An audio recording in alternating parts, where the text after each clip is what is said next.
చెప్పాను మనను. దారిద్ర్యం మరణం భయం ఎంతవరకు శివపూజ ప్రారంభించే వరకే దారిద్ర్య మరణ భయాలు ఉంటాయి. శివపూజ ప్రారంభించాక శివానుగ్రహం వల్ల అవన్నీ తొలగిపోతాయి. అది చెప్పాడు. శివుడు ఎలా తొలగిస్తాడు? ఏ ప్రారంధం వల్ల ఇవి వచ్చాయో ఆ ప్రారంధాన్ని రెక్టిఫై చేస్తాడు ఆయన ఇక్కడ.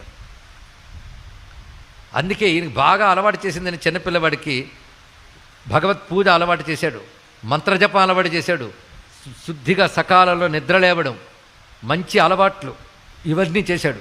అంటే నీ ప్రారంధంలో అకాల మృత్యు ఉన్న నీ ప్రవర్తన సక్రమంగా ఉంటే దాన్ని కూడా దాటవచ్చు. ఈ ఒక్క కథ ద్వారా ఎన్నో తెలుసుకోవాలండి. ఒక కథ ద్వారా ఋషులు ఎన్నో చెప్పదలుచుకున్నారు. ఒకవేళ ఎవరైనా ఇక్కడ శ్రద్ధగా విని ఉంటే ఈ కథలో ఎన్ని సందేశాలు చెప్పామో పాయింట్ వేసి రాసి చూపించగలిగితే వాళ్ళకి శివుడే గొప్ప డిగ్రీ ఇస్తాడు. నేనే చెప్పను. ఒక్కొక్క దానిలో ఎన్ని సందేశమో కనుక నువ్వు చక్కగా ప్రవర్తిస్తే